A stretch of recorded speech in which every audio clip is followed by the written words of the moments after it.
Assalamualaikum warahmatullahi wabarakatuh. Kembali lagi di perkuliahan psikologi sosial, dan hari ini kita akan bahas tentang individu dalam kelompok dan hubungan antar kelompok. Nah, yang namanya kelompok itu kan pasti tidak jauh dari kehidupan kita sehari-hari. Nah, jadi kita bahas di materi ini secara mendalam tentang apa itu individu, apa itu kelompok, dan apa itu hubungannya dengan kelompok dengan kelompok yang lainnya. Yang pertama masuk ke pengertian individu. Nah, individu itu merupakan seseorang atau pribadi yang terpisah dari orang lain yang hidupnya berdiri sendiri, bersifat bebas, serta tidak mempunyai hubungan organik dengan sesamanya ataupun orang lain. Nah, itu pengertian dari individu. Nah, kemudian pengertian dari kelompok. Nah, kelompok adalah dua atau lebih individu berinteraksi secara langsung, masing-masing peduli dengan hubungannya dengan sebuah grup, masing-masing peduli dengan orang lain yang menjadi anggota grup, dan masing-masing peduli dengan ketergantungan positif mereka sehingga mereka dapat berusaha mencapai tujuan bersama. Nah, itu pengertian dari individu dan pengertian dari kelompok. Yuk kita lanjut ke slide selanjutnya. Kemudian manfaat kelompok bagi individu. Ini menurut Barnes itu tahun 2004. Jadi kelompok itu memiliki 3 manfaat. Nah, yaitu yang pertama, kelompok memenuhi kebutuhan individu untuk merasa berarti dan dimiliki. Nah, kemudian kelompok sebagai sumber identitas diri yang tergabung dalam kelompok bisa mendefinisikan dirinya. Dia mengenali dirinya sebagai anggota suatu kelompok dan bertingkah laku sesuai norma yang kelompok tersebut. Kemudian yang ketiga, itu kelompok sebagai sumber informasi tentang dunia dan tentang diri kita, adanya orang lain. Dalam hal ini yaitu kelompok bisa memberi kita informasi tentang banyak hal, termasuk tentang siapa diri kita. Nah, itu manfaat dari kelompok itu.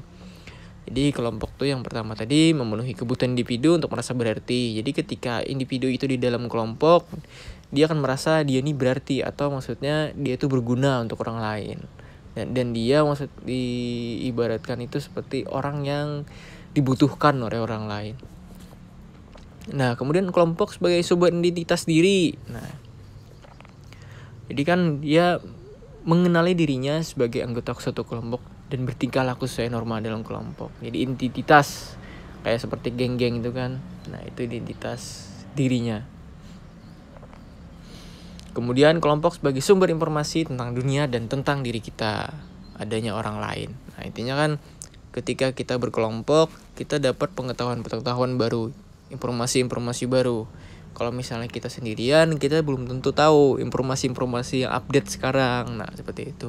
Dengan bantuan kelompok, kita dapat mengetahui informasi-informasi baru. Kemudian masuk ke alasan individu bergabung di dalam kelompok. Nah, yang pertama itu proksimitas. Individu cenderung bergabung dengan individu lain yang berdekatan. Nah, misalnya mahasiswa-mahasiswa yang tempat tinggalnya di Amuntai itu akan berkelompok dengan orang-orang Amuntai juga. Misalnya orang-orang Balangan, nah itu akan cenderung berkelompok dengan orang-orang Balangan. Nah, seperti itu.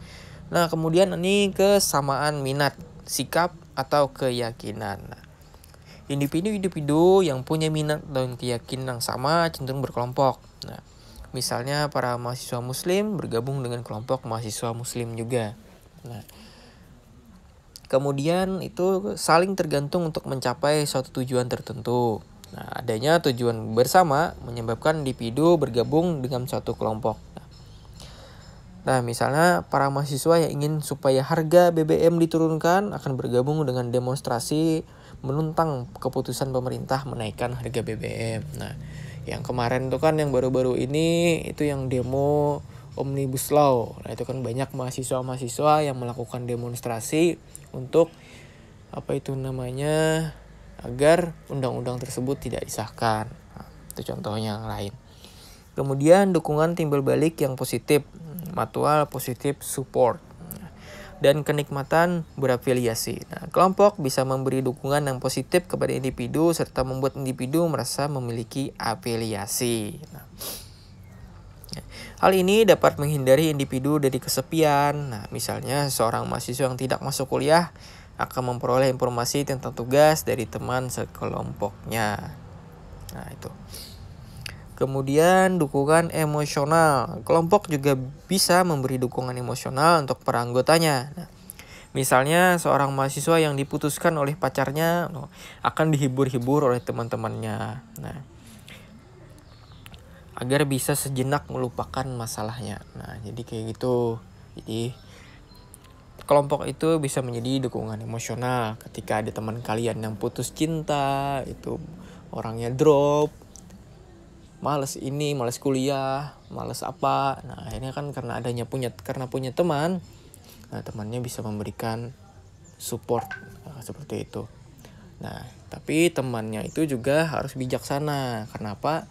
Karena kalau misalnya teman itu tidak bijaksana, teman itu bisa memperkeruh keadaan kalau teman itu tidak bijaksana. Tapi kalau misalnya teman itu bijak, dia akan memberikan solusi yang positif bagi temannya. Nah, seperti itu. Kalian pasti pernah mendengar kan, teman mengkompori temannya, mengapi-api temannya, mengaduk-aduk masalah temannya. Nah, seperti itu. Jadi carilah teman yang bijaksana. Seperti itu. Nah, kemudian identitas sosial. Keanggotaan individu di dalam kelompok membuat individu memiliki identitas. Nah, individu tahu siapa dirinya karena ia merasa dalam suatu kelompok. Nah, misalnya mahasiswa Universitas Indonesia, mahasiswa Setia Amuntai. Nah seperti itu kan ada identitas tentang dirinya. Atau anggota geng motor atau anggota apa, nah seperti itulah contohnya. Yang pertama, komponen utama kelompok itu yaitu peran. Nah, yang dimaksud dengan peran adalah serangkaian tingkah laku yang dijalankan dan atau diharapkan dijalankan oleh anggota kelompok yang memiliki komposisi tertentu di dalam kelompok sehingga membedakan ia dari anggota lain yang memiliki posisi yang berbeda-beda. Nah, kalian pasti tahu lah, ada ketua dan ada juga anggota. Nah, ini masuk dari peran. Kemudian masuk di status. Nah, status adalah posisi seorang anggota kelompok di dalam hierarki kelompok berdasarkan prestasi, penghormatan, atau keistimewaan yang membedakan dirinya dengan anggota lain di dalam kelompok. Nah, itu maksud dari status. Contohnya itu seperti ini. Banyak kan orang yang berlomba-lomba menjadi anggota legislatif. Nah, berlomba-lomba untuk menjadi pejabat. Nah, hal itu kan karena status sebagai anggota legislatif atau pejabat tersebut lebih tinggi ketimbang warga negara biasa. Nah, apalagi imbalan sebagai anggota legislatif itu tidak kecil. Nah, banyak duitnya, orang banyak dolarnya. Nah, karena status sosialnya itu tinggi lah, artinya seperti itu. Orang memandang kan orang legislatif itu wow lah, seperti itu, lebih dari yang lain. Tapi kan sebenarnya ya di Indonesia ini status yang paling tinggi di pemerintahan itu kan adalah rakyat. Komunikasi di dalam kelompok. Nah, komunikasi adalah transmisi informasi dan pemahaman antar anggota kelompok. Nah, komunikasi sangat penting bagi kelompok karena anggota kelompok dengan perannya masing-masing perlu berkoordinasi untuk mencapai tujuan kelompok. Nah, oleh karena itu, komunikasi juga bisa dianggap sebagai bagian dari struktur kelompok. Nah, komunikasi ini penting karena apa? Karena antara anggota dan ketua itu kan perlu adanya koordinasi. Kalau tidak adanya koordinasi, akhirnya apa? Tujuan yang ingin dicapai itu ntar kemana-mana, tidak fokus nanti. Kemudian iklim komunikasi di dalam kelompok. Nah, iklim komunikasi juga berperan penting dalam mempengaruhi tingkah laku anggota kelompok. Iklim berkomunikasi dapat bersifat support, kooperatif, dan defensif, kompetitif. Nah, iklim, suasana lah di dalam kelompok. Kalau misalnya suasana kalian dengan teman kelompok kalian tuh lagi kacau, ada masalah, nah akhirnya akan berimbas pada kelompok kalian. Misalnya si A punya masalah dengan si B, dikelompokkan jadi satu kelompok, nah itu kan susah nanti. Kecuali mereka bijak. Misalnya mereka bisa mengambil jalan tengah, ya sudah, kalau misalnya ini tentang kelompok, kita berdamai dulu ya. di luar dari ini kita berkelahi lagi atau kita berselisih lagi. Nah, itu contoh. Tapi kalau bisa kelompok itu yang baik-baik saja. Maksudnya itu tidak ada konflik di dalamnya. Masuk ke norma. Nah, norma adalah aturan yang disepakati bersama tentang apa yang seharusnya dan tidak seharusnya dilakukan oleh anggota kelompok. Lebih ke arah peraturan. Nah, jadi kelompok itu harus punya peraturan. Karena kalau tidak ada peraturan, nah ntar banyak yang semaunya sendiri. Ada teman kelompok kalian misalnya yang tidak mengerjakan atau acuh tak acuh. Nah, itu kenapa? Karena norma atau karena norma atau peraturan itu tidak ditegakkan. Nah, seperti itulah. Jadi ketika kalian membuat kelompok, itu yang pertama kalian bicarakan itu adalah peraturan. Kalau misalnya tidak punya peraturan, ya itulah kelompok itu kan nanti semaunya sendiri. Kohesivitas kelompok itu adalah faktor-faktor yang dimiliki kelompok yang membuat anggota kelompok tetap menjadi anggota sehingga terbentuklah kelompok. Nah, kalau lebih singkatnya seperti ini. Kohesivitas itu adalah rasa saling memiliki di dalam kelompok. Jadi apabila kita mempunyai rasa saling memiliki dalam kelompok, kita akan berpikir 2 kali untuk keluar. Nah, kemudian yang terakhir sosialisasi kelompok. Nah, jadi sosialisasi kelompok itu adalah bagian bagaimana kelompok berubah dari waktu ke waktu karena anggotanya berinteraksi sehingga terjadi perubahan struktur, hubungan, dan peran di dalam kelompok. Itu yang pertama adalah forming orientasi. Ini adalah tahap pertama di mana kelompok baru terbentuk.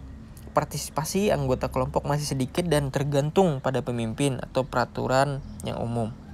Kemudian masuk ke storming atau konflik. Nah, ini merupakan tahap kedua di mana anggota kelompok tidak sependapat tentang apa yang harus dilakukan dan bagaimana peran pemimpin di dalam kelompok. Nah, di sini terjadi diskusi dan perdebatan antara anggota sambil saling menilai satu sama lain. Nah, kemudian yang ketiga ini norming atau struktur. Pada tahap ketiga ini mulai ada kohesi di dalam kelompok serta terbentuk struktur, peran, dan rasa kekitaan. Nah, ini rasa saling memiliki. Di sini juga terbentuknya tata cara, norma, aturan, hak, dan kewajiban yang akan dijadikan rujukan. Kemudian performing atau bekerja. Pada bagian ini anggota kelompok terfokus untuk menyelesaikan tugas dan mencapai tujuan kelompok. Nah, dan yang terakhir adjourning atau bubar. Ini adalah tahap terakhir anggota kelompok mulai melepaskan diri dari kegiatan sosial, emosional, dan tugas kelompok. Nah, pengaruh kelompok terhadap tingkah laku individu. Nah, salah satu tujuan utama psikologi sosial adalah mengetahui pengaruh kehadiran orang lain terhadap tingkah laku individu. Nah, berbagai penelitian menunjukkan bahwa adanya orang lain mempengaruhi tingkah laku individu, performa individu dapat meningkat dengan adanya kelompok atau malah menurun inhibisi sosial. Nah, ini tentang kelompok. Jadi ketika kita berada dalam kelompok, itu dapat meningkatkan performa kita. Tapi tidak menutup kemungkinan juga itu akan menurunkan. Di mana setiap individu itu berbeda-beda. Ada yang suka berkelompok, ada yang suka mengerjakan itu sendiri. Nah, seperti itu. Masuk ke slide selanjutnya, itu tentang individu yang menjadi anggota kelompok dapat mengalami. Nah, yang pertama itu adalah kemalasan sosial atau social loafing. Social loafing adalah kecenderungan individu untuk mengeluarkan usaha yang lebih sedikit ketika bekerja kolektif daripada bekerja secara individu. Nah, ini seperti yang Bapak jelaskan sebelumnya tadi kan, banyak orang yang suka bekerja dengan kelompok dan banyak juga orang yang suka bekerja secara sendiri-sendiri. Nah, jadi orang yang mengalami kemalasan sosial biasanya ketika di dalam kelompok dia akan malas. Padahal dia mampu. Nah, seperti itulah. Yang kedua itu tentang free rider effect. Free rider effect itu mengambil untung dengan menggunakan fasilitas atau sumber daya milik umum namun ia tidak mau berkontribusi merawatnya. Contohnya ketika kalian mengerjakan tugas. Nah, ada teman yang misalnya di rumah A ya. Kemudian si teman ini tolong dong minta password WiFi-nya katanya. ketika dia meminta dikasih passwordnya, tapi dia tidak mencari bahan, tapi cuman untuk internetan sendiri, atau buka-buka situs, buka-buka sosial media. Nah, dia tidak ikut mengerjakan. Nah, itu contoh dari free rider effect. Bedanya dengan kemalasan sosial. Nah, kemalasan sosial itu dia tetap memberikan sumbangsih atau tetap memberikan hasil, tapi cuma sedikit. Tapi kalau free rider effect dia tidak sama sekali memberikan sumbangsih. Nah, seperti itu. Hubungan antar kelompok. Nah, hubungan berinteraksi antar kelompok. Hubungan berinteraksi antar kelompok adalah berbagai tingkah laku antar kelompok yang hanya mungkin yang terjadi dalam situasi di mana terdapat sejumlah kelompok yang saling berhubungan dan berinteraksi. Interaksi dapat dilakukan secara langsung maupun secara tidak langsung. Nah, hubungan antar kelompok ini contohnya misalnya ada geng A dan geng B. Nah, misalnya kan di lokal kalian misalnya nih, ada kubu A dan kubu B. Nah, itu contohnya. Nah, jadi bagaimana kalian di dalam kelas itu memberikan dampak positif terhadap kelompok-kelompok yang lainnya atau timbal balik terhadap kelompoknya dalam kelas kalian, untuk contoh. Kemudian masuk ke teori perilaku antar kelompok. Nah, berikut beberapa teori yang dapat menjelaskan perilaku antar kelompok. Itu yang pertama adalah teori konflik realistik. Kemudian teori identitas sosial dan teori deprivasi relatif. Nah, coba kalian baca tentang itu. Upaya meningkatkan hubungan antar kelompok. Itu yang pertama adalah negosiasi. Negosiasi antar kelompok biasanya dilakukan antar pihak yang terlibat langsung dalam konflik yang terjadi. Misalnya tadi di lokal kalian ada konflik, ada yang kelompok A dan kelompok B bertikai. Nah, jadi kalian diminta untuk mewakili satu orang untuk melakukan negosiasi. Kemudian yang kedua itu mediasi. Nah, biasanya dibantu oleh orang yang pihak ketiga untuk menjadi mediator atau kelompok yang bertikai. Ini ada yang menjadi penengah di luar dari kelompok tersebut, yang dua itu. Kemudian arbitrage. Proses untuk mengatasi konflik di mana sebuah kelompok yang dianggap netral diminta untuk menengahi dan mengembangkan ikatan antara kelompok yang bertikai. Nah, ini ada kelompok C, misalnya A, B, C. Misalnya di kelas kalian tadi ada kelompok A, kelompok B, kelompok C. AB ini ada masalah. Nah, jadi meminta bantuan dari kelompok C untuk menengahi. Sampai di sini dulu perkuliahan tentang psikologi sosial hari ini. Terima kasih bagi kalian yang sudah menyimak materi ini sampai akhir. Wabillahi taufiq wal hidayah. Wassalamualaikum warahmatullahi wabarakatuh. Salam sejahtera untuk kita semua.